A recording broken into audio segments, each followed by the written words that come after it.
Vera never imagined her life would spiral into darkness, until she found herself in a cage, surrounded by trafficked girls at a black market. But just when all hope seemed lost, fate sent Jae-min, a hot-tempered billionaire CEO, searching for a lost family heirloom. What he bought instead was her. This gripping Blasian story is packed with betrayal, unexpected romance, and the fight for freedom. Will Vera escape her past, or fall in love with the man who unknowingly bought her freedom? Watch and subscribe now to discover what happens when love finds its way into the most unlikely places.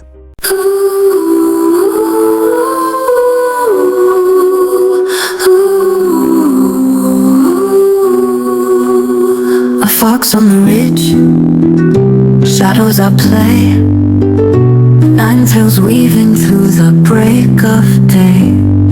Vera stared at the other girls inside the room as a wave of anxiety consumed her. She could still recall when she had just been sold off due to the greed and wickedness of her parents. When she was still little, she had noticed her mum constantly maltreat her half-sister Victoria. And when she tried to plead with her mum once to treat Victoria better, her mum had warned her never to butt in again when she was dealing with Victoria. She had watched Victoria suffer until she was eventually sold off, and now the same thing had happened to her. Her half-sister was better off because she was sold off to a family and eventually ended up marrying the prince. But she had been sold to a sex trafficker and was about to become a prostitute. She was paying the price for a crime she did not commit, and the thought of what her life was about to become made her eyes brim with tears. She knew that there was no way for her to escape. All the men carried guns on their bodies, and so did the women. Some of the young girls seemed to have gotten used to life as they applied their makeup themselves. The lady who was applying her makeup suddenly slapped her face and said, "What are you thinking about?"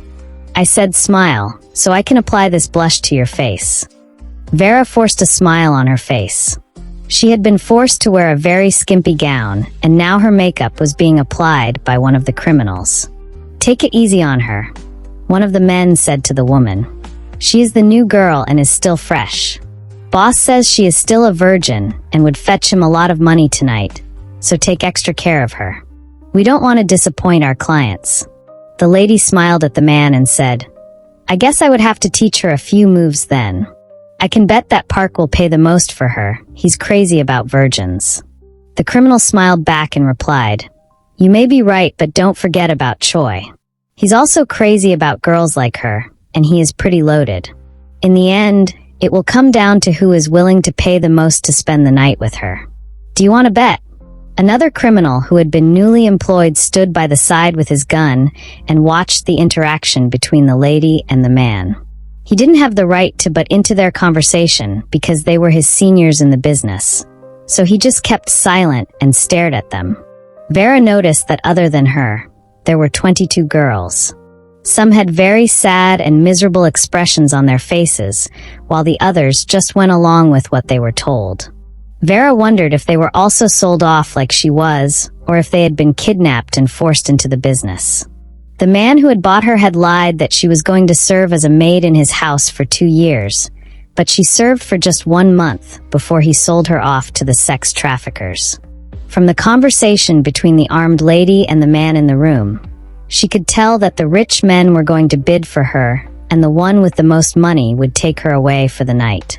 This was no way to live, and she had to come up with a solution. She decided that when one of the men took her away for the night, she would do whatever she could to escape from him. While she was still thinking, one of the criminals ran inside and said, "The inspector who has been trying to expose us is here. He came with so many officers, and he has a search warrant. If they see these girls here, we will all rot in jail. The boss is still trying to stall them." The lady who was applying Vera's makeup said, "Quickly escort them all through the back." She turned towards the man whom she had been speaking with and said, "You know what to do. Make sure you tie up all loose ends." Vera was hoping that the police would find them. However, the men pointed their guns at all of them and told them to move out immediately. They threatened to shoot whoever was last, so all the girls, including Vera, struggled to go out through the back because they didn't want to die.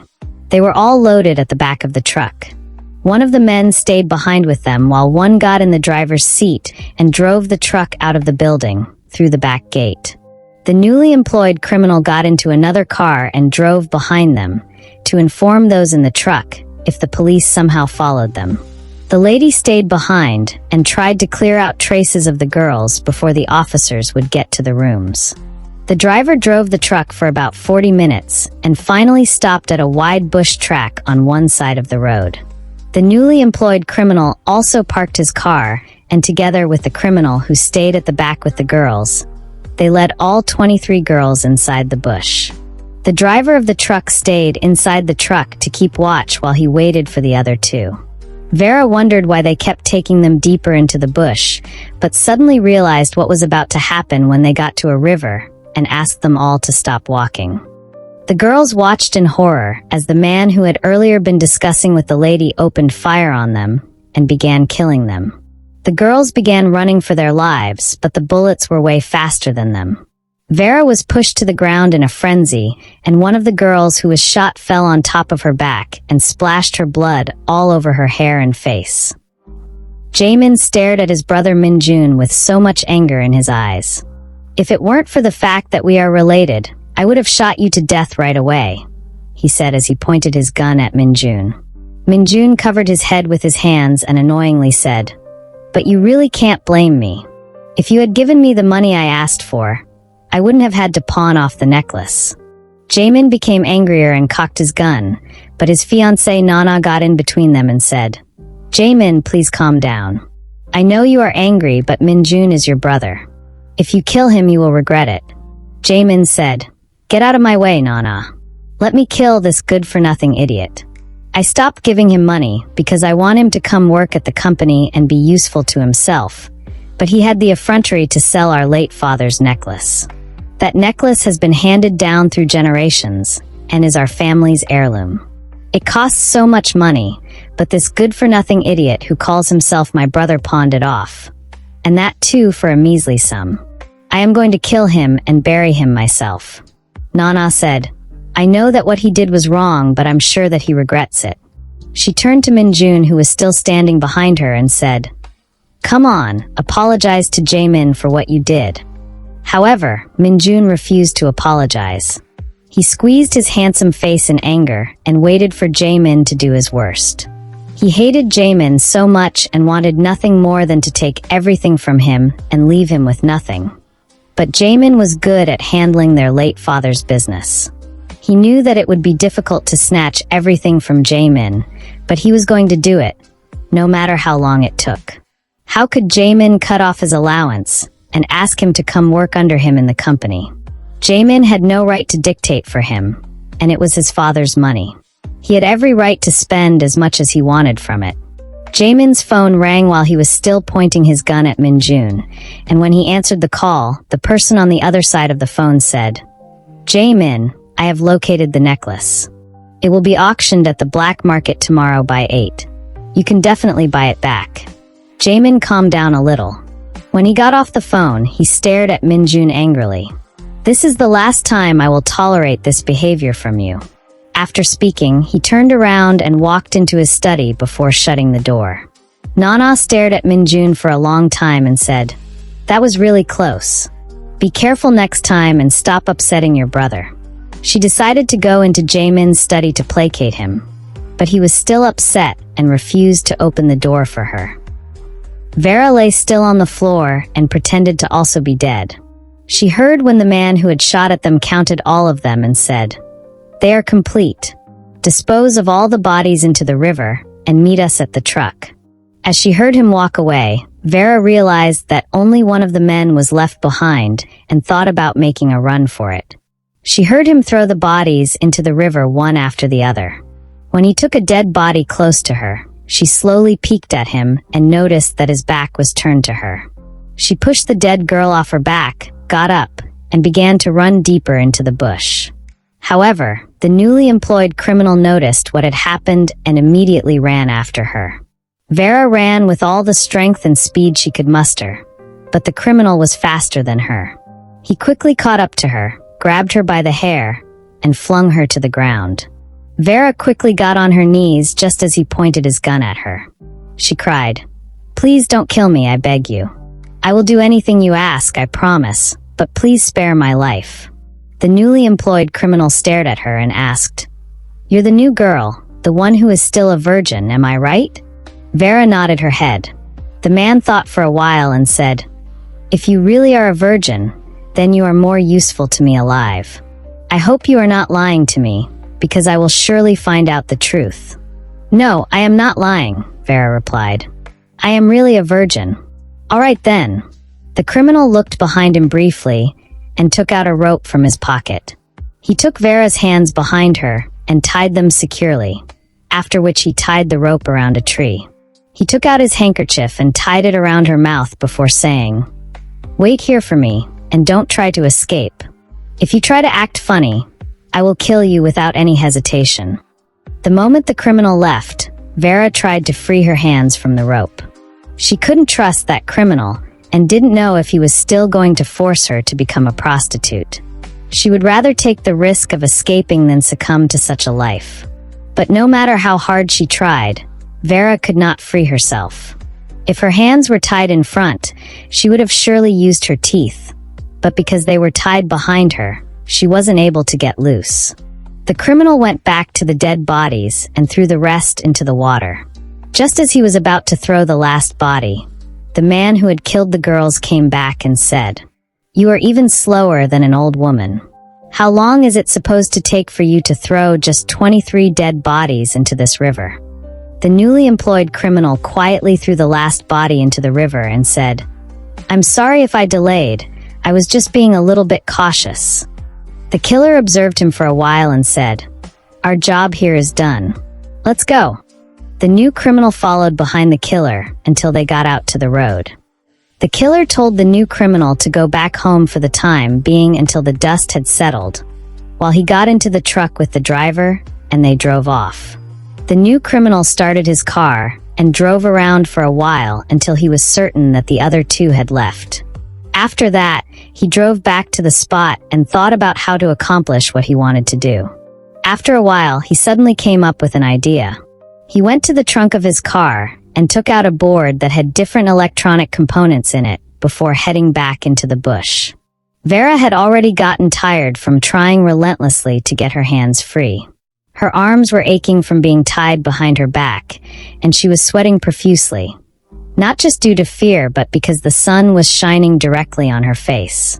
When the criminal came back, he untied Vera's hands, and for a moment, she felt as if they were going to fall off. She stared at him in fear, wondering what he was going to do to her. He took the handkerchief tied around her mouth and wiped the blood from her hair and face before throwing the handkerchief away. Since her gown was too revealing, he gave her his jacket. But before they left the bush, he took out the electronic board and put it inside the inner pocket of the jacket Vera was now wearing. She stared at him in surprise, wondering what he had just slipped into her jacket when he said, "That is a tiny bomb, and I have the detonator in the pocket of my jeans. I'm taking you to my house right now, but remember, if you try anything funny, I'll make sure you go up in flames." Vera became more afraid as she truly believed what he said. When the criminal saw that Vera believed him, he became a bit more relaxed and held her hand as they both walked out of the bush.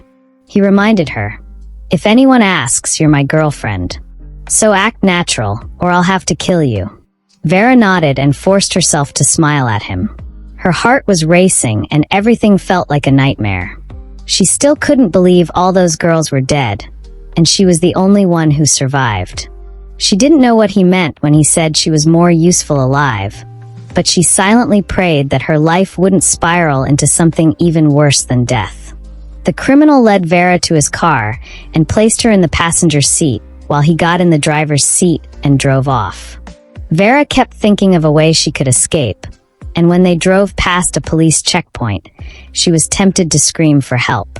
But she remembered the so-called bomb in her jacket and kept her mouth shut. He lived in a secluded and quiet part of Seoul, much to Vera's dismay. His room was a complete mess. Cocaine, tobacco, and alcohol bottles were littered all over the floor. He led her into the house and locked the door, then took back his jacket, which smelled just as bad as the rest of the room. He noticed Vera was still standing and staring at him.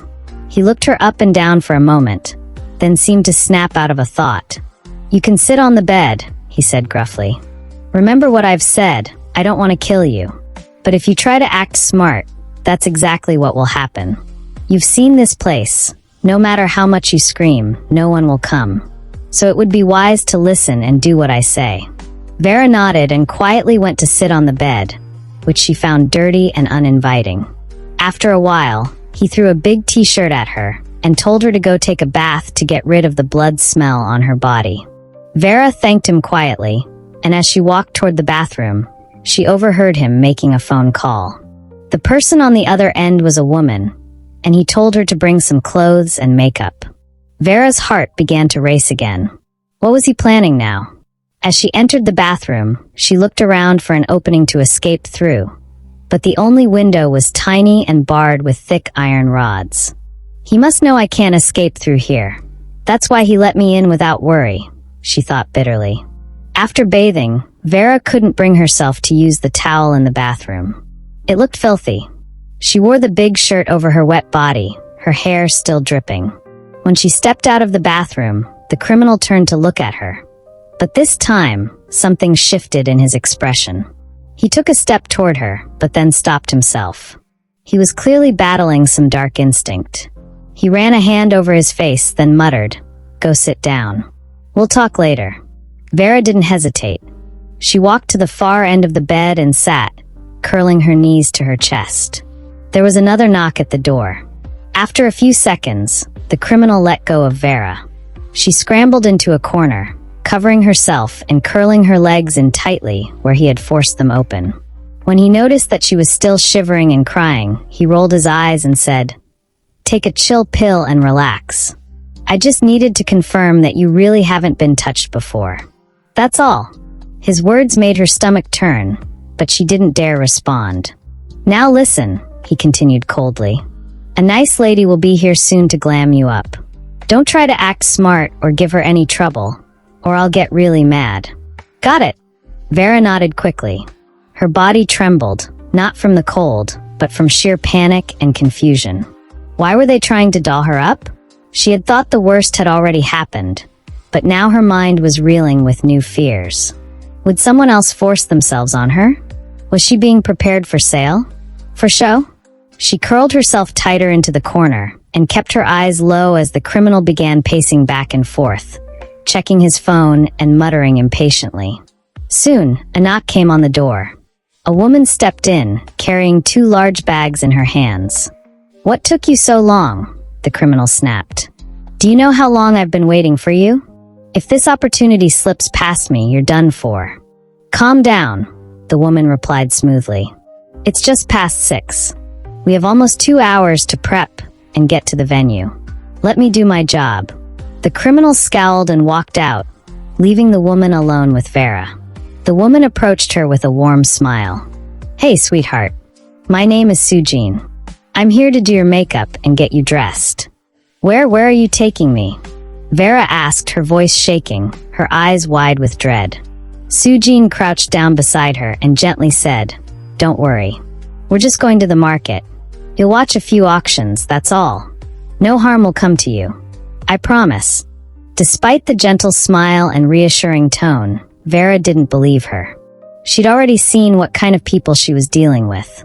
And when Sujin began unpacking the contents of the bags, revealing skimpy tops, fishnets, G-strings, and shiny accessories, Vera knew the woman's intentions were not as harmless as she claimed.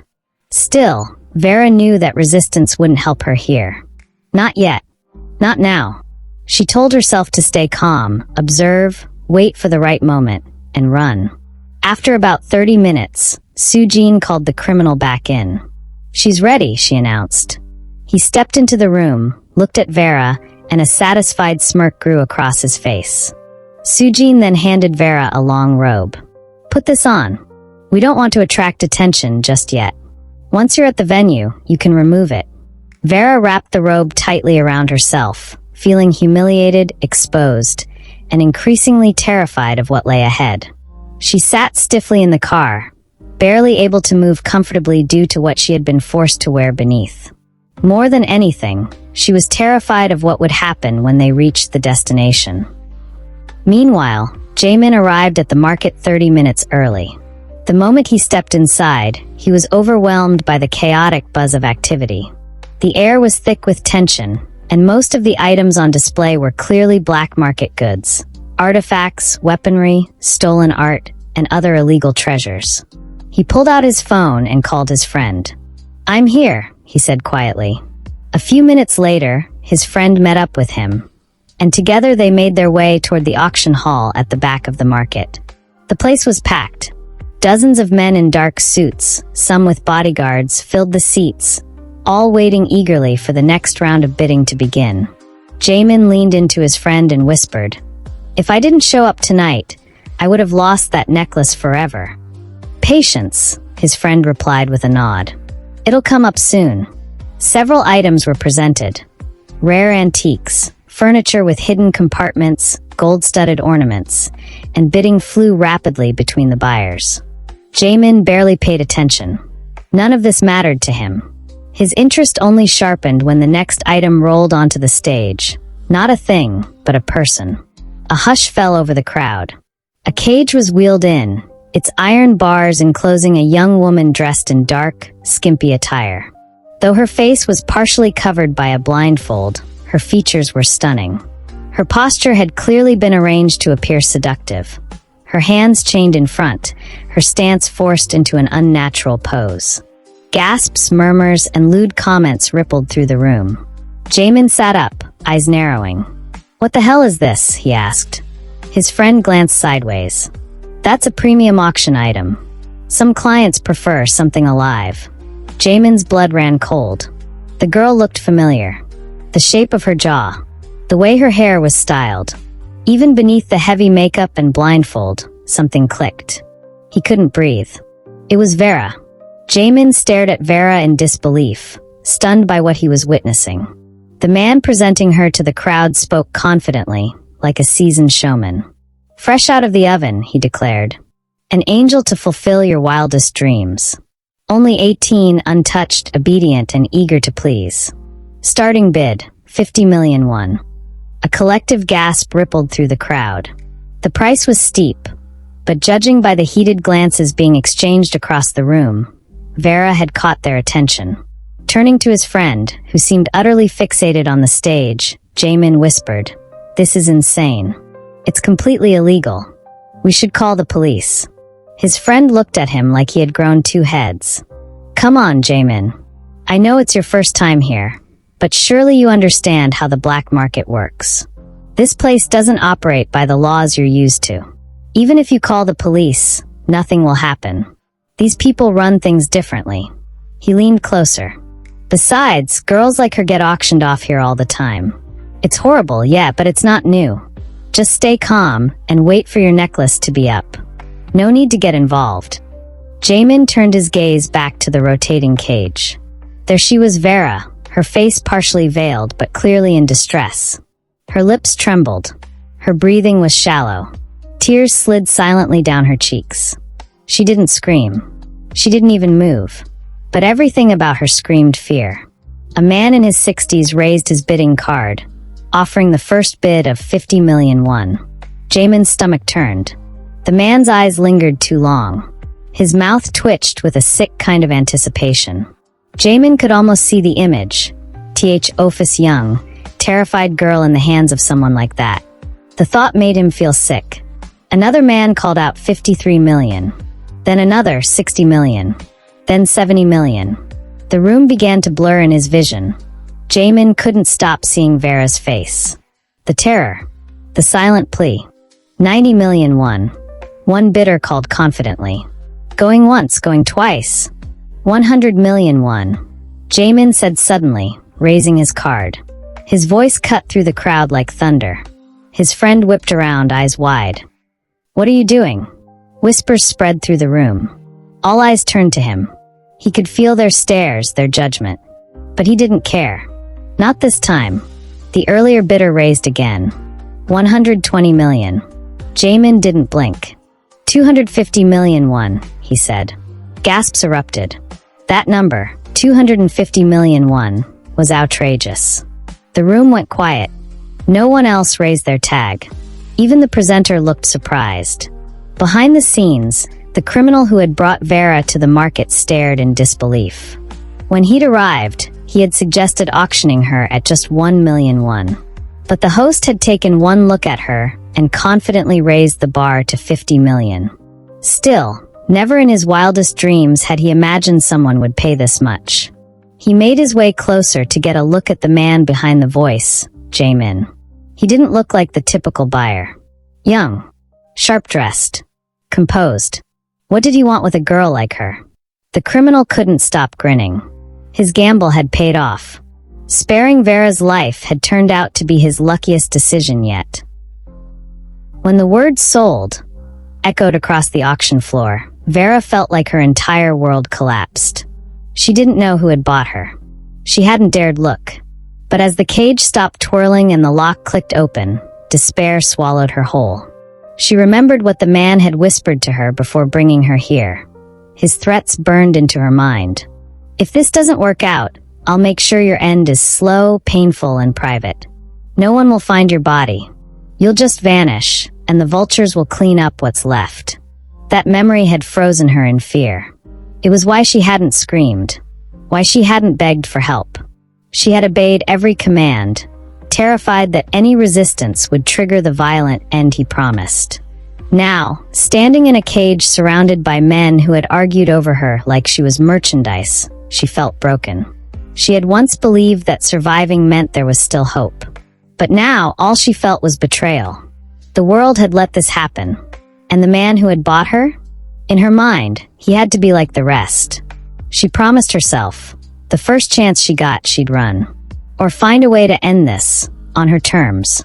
As the cage door opened and footsteps approached, Vera clenched her jaw and whispered to herself, I will never belong to anyone. After hearing that Vera had been sold to him, Jae-min felt relieved, but also uncertain. He had no idea what he was going to do with her. His friend began to tease him. I never knew you were into girls that young. I thought older women were your type. Doubt your fiancé, Nana, would be thrilled about this little detour. Jae-min's brows furrowed in irritation. What nonsense are you talking about? Watch your mouth, Tae-young. I don't find that kind of joke funny. Tae-young threw his head back and laughed. Relax, man. Don't take life so seriously. I was just teasing. Jae-min turned his eyes back to the cage being rolled away and sighed. My wedding's just 3 weeks away, and I've got a business to run. Maybe I'll find a way to help her. Or better yet, return her to wherever she came from, if it's even safe to do so. Tae-young shook his head. You're a good man, Jae-min. That girl's lucky you showed up today. A few minutes later, the item that had brought Jae-min to the black market was finally presented. When he saw the family necklace displayed, he let out a deep breath of relief. After making the payment, he was directed to the collection point for both the necklace and the girl. He received the necklace first, then headed to where Vera was still being held. Seeing her still locked inside the cage, he frowned. She's not an animal, he said sharply. Take her out, and cover her up. The handler nodded quickly and opened the cage. He unlocked the shackles binding her wrists and ankles, then gently removed the blindfold from her eyes. Vera blinked several times, trying to adjust to the light. When her vision cleared, she saw a tall man standing a short distance away, his arms folded, his expression unreadable. He looked younger than she'd expected. Jae-min observed her silently. Her eyes were red. Streaks of dried tears stained her cheeks. He couldn't help but wonder what would have happened to her if he hadn't stepped in. Vera was surprised too. She hadn't imagined someone so young would be the one to purchase her. But that didn't make her feel safe. Anyone willing to pay that much for her couldn't possibly have innocent intentions. Then a large robe was placed over her shoulders, covering her nearly bare skin. She heard Jae-min's voice. He had given the order. He also told the attendant to remove the heavy makeup from her face. That shocked her. She knew the way she had been dressed and painted up was meant to attract those disgusting men. And yet this man, her new owner, was asking for all of it to be removed. After being officially handed over, Jae-min gently took Vera by the hand and led her out of the market. Taeyoung walked on the other side of her. She was trapped between the two men. The only thought that ran through Vera's mind was escape. But not yet. Not here. Not when she had no idea who Jae-min really was. And with another man beside him, she knew she wouldn't make it far. She kept her head down and complied. At the parking lot, Taeyoung said goodbye and entered a separate vehicle. Jae-min opened the passenger door for her, helped her inside, then locked the door before circling to the driver's side. She sat silently, arms folded tightly across her chest. Sensing her fear, Jae-min decided to speak. "My name is Jae-min Kim, and I'm 35, he began calmly, eyes focused on the road. "I live with my younger brother, Min-jun, and my fiancée, Nana. We're getting married in 3 weeks." Vera turned slightly to look at him. He kept his eyes on the road. "I love Nana, and I have no intention of taking advantage of you. I'm a businessman. Took over my dad's company after he passed. My brother's, well, he's a handful. He sold off an heirloom that's been in our family for generations. That's why I came to the market today, to buy it back. I didn't even know this place sold people. It's disgusting." He paused, then added, "When I saw you in that cage crying, I couldn't just sit there. That's the only reason I bought you." He glanced at her briefly before continuing. "You don't owe me anything. I don't have a maid at home at the moment. Mine moved abroad recently. If you want, you can work for me. I'll pay you. If you'd rather leave and go back home, you're free to do that too." He slowed the car slightly and turned to her. "So tell me, what's your name? Where's home? And how did you end up in that cage today?" Vera stared at him. His voice wasn't harsh.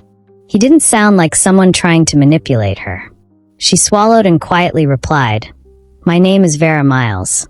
My parents were greedy. They did a lot of bad things for money. They ended up in prison, and to pay off their debts, they sold me and my younger brother."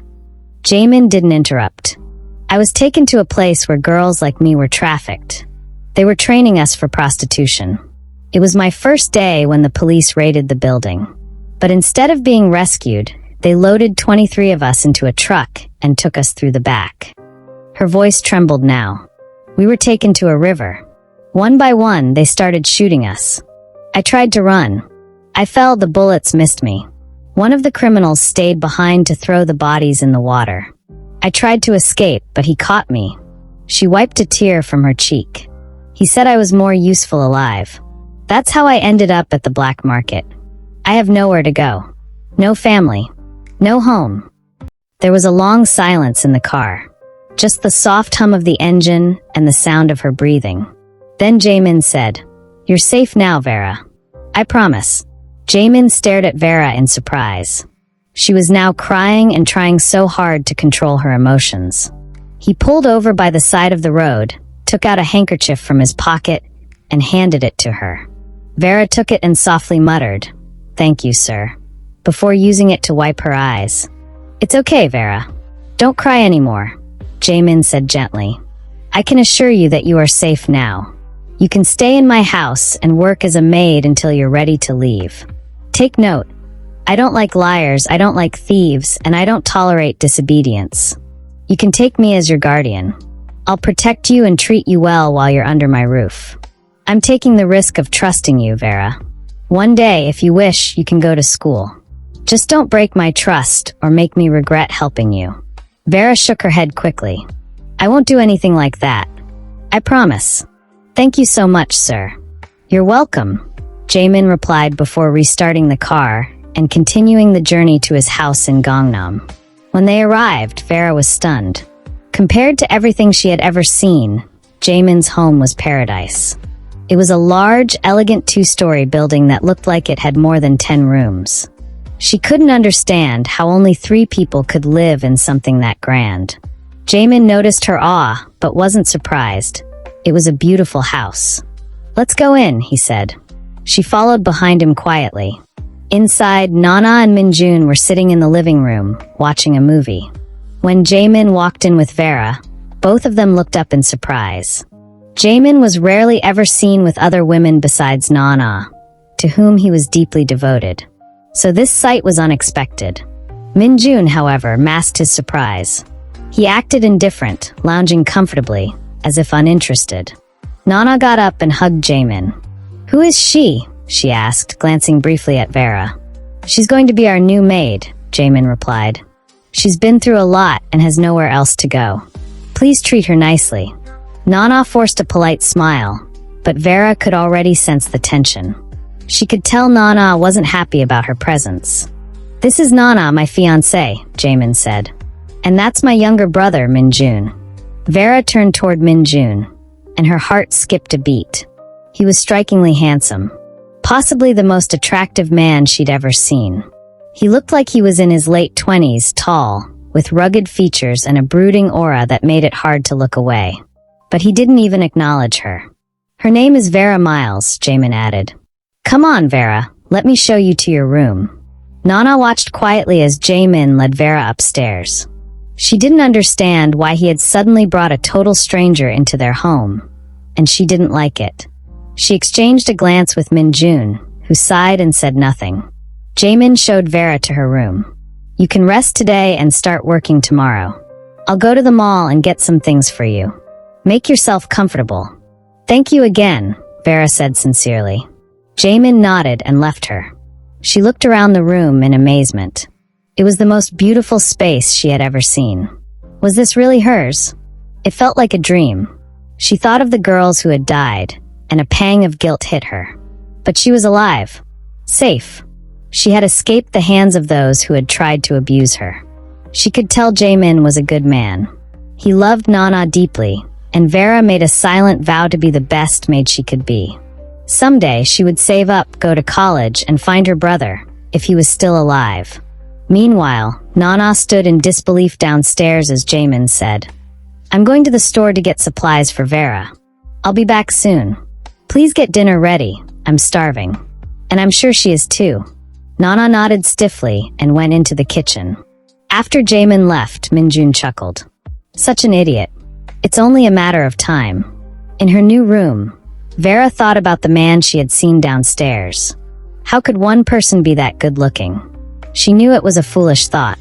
She was just a maid, lucky to even be alive. There were more important things to worry about. She needed to focus and do her job well. No room for silly feelings. Later, Jae-min returned from the mall in Gangnam, smiling when he saw Nana had already set the table. He took the shopping bags upstairs and knocked gently on Vera's door. Her eyes widened when she saw all the clothes, shoes, and essentials he had bought. I don't know what to say." "Thank you so much, sir," she whispered. Jae-min smiled. "You must be hungry. Come downstairs and eat." She followed behind him to the dining area, where Min-jun and Nana were already seated. Min-jun was eating, while Nana sat waiting. Vera hesitated. She felt uncomfortable joining them. Before she could speak, Jae-min said, "You can take your food upstairs and eat." She nodded quickly and thanked Nana, who handed her a plate. As Vera turned to leave, she noticed Min-jun staring at her, and not in a friendly way. His eyes lingered on her body with an intensity that made her skin crawl. The way he looked at her reminded her too much of the man who had taken her to the black market. Her heart pounded as she walked away quickly. Avoid him, she told herself. Stay away from him if you want peace. After dinner, Jae-min took a shower and was relaxing in his room when Nana barged in with a furious expression. "I demand to know what's going on between you and that girl, Vera," she snapped. Jae-min stared at Nana in surprise. "What nonsense are you talking about?" "I know what I'm saying, Jae-min," she said sharply. "You're not even the type to speak to other women, yet you suddenly bring a young and beautiful girl into our home and say she's the maid. Is it because she's younger than me? Do you think I'm old? Or have you just gotten tired of me?" Jae-min looked at her helplessly and sighed. "My heart moved me to help her. She was being auctioned off in the black market. I couldn't turn my back and let those disgusting men get their hands on her. I did what any decent human would do." He reached for her hand. "Why would you think I'm tired of you? You're the most beautiful woman in the world to me, and you're not old. Please don't let things like this bother you." Seeing her calm down a little, he moved closer, gently cupping her cheeks. I love you. And in just a short while, I'm going to make you Mrs. Kim. Nana smiled softly. I'm sorry, Jae-min. I love you too. He hugged her, then pulled back to meet her eyes that still held so much love for him. He made a silent promise to himself. He would never leave her. Then he walked to the door, locked it, and came back to her. Pulling her with him onto the bed, he whispered, Tonight, you're staying right here, with me. Vera couldn't sleep. Her life felt like a dream. Just a few days ago, she had feared for her life. Now she was sleeping in a clean, safe room, with brand new clothes, shoes, body wash, and cream. All thanks to Jae-min. And his fiancée, Nana, was beautiful and elegant. They looked like a perfect couple. At least, that's what Vera thought. She eventually dozed off and woke up early the next morning, determined to make herself useful. After cleaning, she thought about preparing breakfast, but wasn't sure what they liked. She didn't want to wake anyone up unnecessarily, so she waited quietly in the living room. The first person to appear was Min-jun. Good morning, sir, she said quickly. Please, what can I make for breakfast? Min-jun looked her over for a moment. Cooking is Nana's territory. Don't bother trying to impress anyone. You can help her when she's in the kitchen, but don't go in there alone. He then added, I have something better for you to do. Go get a towel and a large bowl of warm water from the bathroom. Bring it here. Not suspecting anything, Vera went to do as he asked. Meanwhile, upstairs, Jae-min woke up to find Nana looking at him. Good morning, my sunshine, he said with a smile. Last night was beautiful, as always. He got up and stretched. I've got a lot to do at the office, so I'll be leaving early. And since I know I overworked you last night, you're allowed to sleep in. Nana laughed quietly as he walked into the bathroom. Downstairs, Vera returned with the towel and bowl of warm water. She placed it in front of Min-jun. He dipped his feet in and leaned back. Now wash them. They're dirty. Vera blinked. Sir, what the hell are you waiting for? He snapped. Aren't you a maid? Do your job. Her hands trembled slightly, but she nodded and knelt to wash his feet. She didn't want to cause trouble, not this early. As she washed, Min-jun closed his eyes, a smug smile on his lips. Just then, Jae-min descended the stairs and froze. What the hell is going on here? He asked, voice sharp. Vera and Min-jun both looked up. Vera is not your personal maid, Min-jun, Jae-min said coldly. Don't ever ask her to do something like this again. Then he turned to her. And you, I never want to see you on your knees doing that again. Do you understand? Yes, sir, she said softly. It won't happen again. She picked up the bowl and towel and quietly left the room. Min-jun clenched his fists, seething with anger, but said nothing. Jae-min shot him one last glare before heading out for work. Back in her room, Vera sat on her bed, heart still pounding. She had felt uncomfortable the moment Min-jun made that request, but she had been afraid to refuse. Now, more than ever, she felt grateful to Jae-min. Despite being a maid, he had treated her like a human being, with dignity and kindness. Whatever little crush she had on Min-jun had completely died. He wasn't who she had thought he was. He wasn't like his brother at all. A few hours later, Nana called her down and gave her breakfast. Vera thanked her and took the food back to her room. She knew Nana didn't like her, but still, she was being treated respectfully. She made up her mind to do everything she could to win Nana over. After finishing her meal, she had nothing else to do. She lay on the bed, staring at the ceiling, thinking of the girls who hadn't survived that night at the river. She wished she could get justice for them, but she could barely stand up for herself. All she could do now was hope. Eventually, she drifted to sleep. When she woke up, the sun was already beginning to set. Her stomach growled. She hadn't eaten lunch and wondered if it would be rude to ask. Just then, there was a knock at the door. Assuming it was Nana, she opened it quickly. But standing in front of her was Min-jun. Before she could say a word, he pushed her gently back into the room and shut the door. What are you? She started, eyes wide with fear. He unbuckled his belt slowly and stepped forward. Vera's body froze in terror. She turned to run, but he grabbed her and clamped a hand over her mouth. "There's no need to scream," he whispered in her ear. "Nana is out. It's just you and me, baby." Minjun began to tear at Vera's clothes. She wore a peach-colored hanbok-style dress Jae-min had gotten her the day before. He yanked at the top, exposing her white bra. Panic surged through Vera, and she bit his hand. When he yelped and pulled back, she screamed and began to cry. He grabbed the lower part of her dress, ready to rip it apart, when suddenly someone yanked him backward. It was Jae-min. He had returned home much earlier than usual. Before Minjun could even react, Jae-min landed a hard punch to his face. He staggered. Another punch. Then a third. Minjun collapsed to the floor, blood trickling from the corner of his mouth. Nana burst into the room, her eyes immediately falling on Vera, who was curled into a ball in the corner of the bed, shaking, crying, her dress torn and her hair wild. She looked at Minjun on the ground and understood immediately what had happened. "I'm so disappointed in you," she said coldly. Jae-min was still breathing heavily, eyes wild with rage. He had promised Vera safety, promised to protect her, and that promise had been nearly shattered by his own brother. He shoved Nana aside, grabbed Minjun by the collar, and hauled him to his feet. Dragging him out the door, he practically threw him into the hallway. Then he turned back to the room. Nana followed Minjun out to confront him.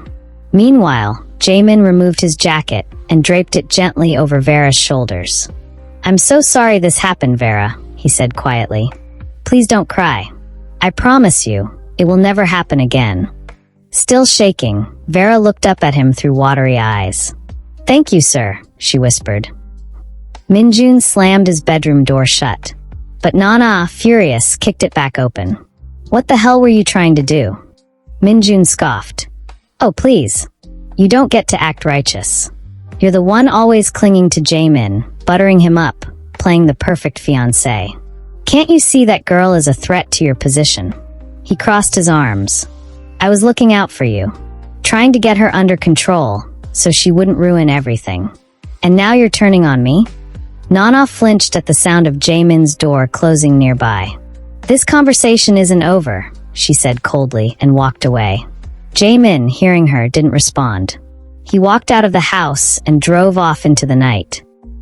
Vera, still shaken, locked her bedroom door the moment she was alone. Her heart was pounding. She kept thinking of how close she'd come to disaster. If Jae-min hadn't arrived when he did, she didn't even want to finish the thought. From now on, she would stay alert. If ever she was alone in the house with Minjun, she would lock herself in and wait for someone else to return. But as she recalled Nana confronting Minjun and calling him out, she felt a flicker of warmth. Maybe Nana was like Jae-min, kind and protective. Later that night, Jae-min sat at a bar in Itaewon with his friend Tae-young, nursing a bottle of soju. "Minjun is the bane of my existence," he said bitterly. "One of these days, I'll cut him off completely." He got home late. The lights in Nana's room were already off. He checked on Vera too, but her door was locked. Assured that everyone was safe, he went to his own room. He lay awake, his thoughts swirling. Why was Minjun like this? He had spent so many years trying to manage his anger. Therapy, meditation, even anger management classes. Yet Minjun always found a way to push his limits. At 29, Minjun still refused to work or do anything productive. Jae-min had tried everything to help him. But maybe some people were just beyond saving. Eventually, he drifted to sleep. The next morning, Vera woke up early and tried to bury the previous night in the back of her mind. She swept and mopped the living room carefully. But as she worked, she felt arms suddenly wrap around her waist from behind. She flinched and turned Minjun. He smiled at her casually, as though nothing had happened. Before she could react, Nana stormed in. She grabbed Minjun, spun him around, and slapped him across the face. "You should be ashamed of yourself," she said fiercely. "Keep this up, and you won't be welcomed here anymore." Jae-min descended the stairs just in time to hear it. "Thanks, Nana. You just said exactly what I was thinking." "Good morning, sir." "Good morning, Miss Nana," Vera said politely before heading to her room. They both replied in unison. Jae-min leaned over and kissed Nana on the cheek. "Goodbye, my love." She watched him leave, then turned to glare at Min-jun before walking away. He followed her, trying to speak, but she slammed the door in his face. After breakfast, Vera stayed in her room until Nana knocked. When she opened the door, Nana handed her a note and some money. "Here's a list. Order a cab and go to Latte Mart in Myeongdong. Make sure everything you get is from there and nowhere else. It's about 20 minutes away. You should be back in an hour." Vera hesitated. She didn't know Seoul, and Jae-min had warned her never to leave without his consent. Still, she didn't want to disobey Nana, especially after how kind she had been. She took the money and the list and left the house. But halfway down the road, Jae-min's warning echoed in her mind. She stopped. Her heart was torn. She didn't want to upset Nana, but she also didn't want to disobey the one person who had truly saved her. She turned back. When she reached Nana's room, she was about to knock until she heard voices. "Baby, I'm sorry," Min-jun was saying. "You know you're the only one I want. I was just trying to control that maid. Get her on our side. That way, she won't ruin our plans." "But why'd you hit me like that?" "I'm sorry, my love," Nana replied softly. Jae-min was coming downstairs. I had to make it look real. I'm sure even Vera thinks I'm on her side now. But you know I can't bear to share you with anyone. "I'm all yours, my queen," Min-jun said, followed by the unmistakable sound of kissing. Then soft laughter. Then more. Vera stood frozen outside the door. Her legs felt heavy. Her stomach twisted. Everything she thought she knew about Nana was a lie. Vera's heart was pounding as sweat trickled down her forehead. She turned to run to her room, but her foot accidentally struck one of the flower pots outside Nana's door. Thank you for watching. Kindly subscribe to the channel and turn on the notification bell so as to get notified when we drop new stories. Like and share to family and friends, and finally tell us where you're watching from in the comment section, and we will see you in our next video.